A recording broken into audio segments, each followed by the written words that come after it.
Date, May 19, 2025. South African President Cyril Ramaphosa arrived in the United States for an official visit. On May 21st, he met with U.S. President Donald Trump in the Oval Office of the White House. Several other officials from both countries were also present, and media was invited for coverage.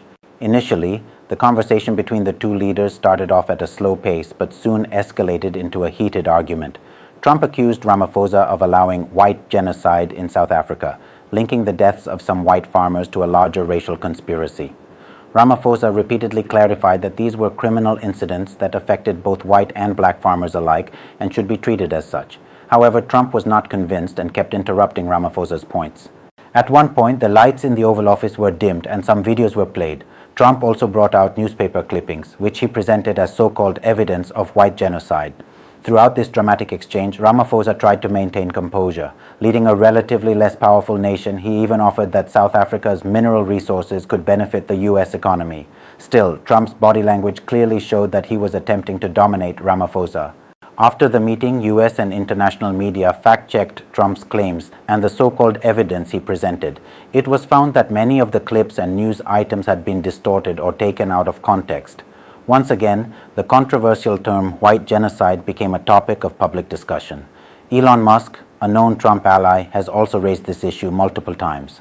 So, in today's show, we will explore the reality of white genocide and investigate whether white farmers in South Africa are indeed being systematically killed and why Elon Musk is so vocal about this issue.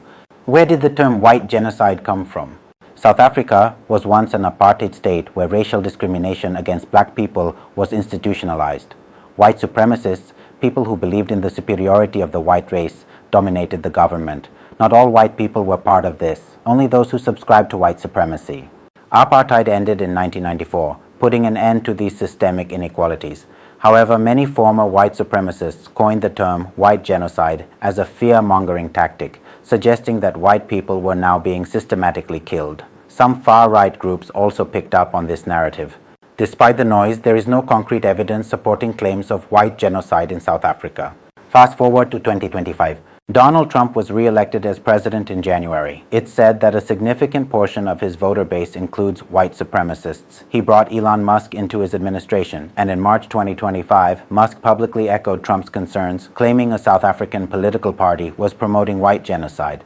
He also alleged that white-owned land was being seized without compensation and that his company, Starlink, was denied a license because he's not black. These claims were widely publicized on social media but later proved to be false.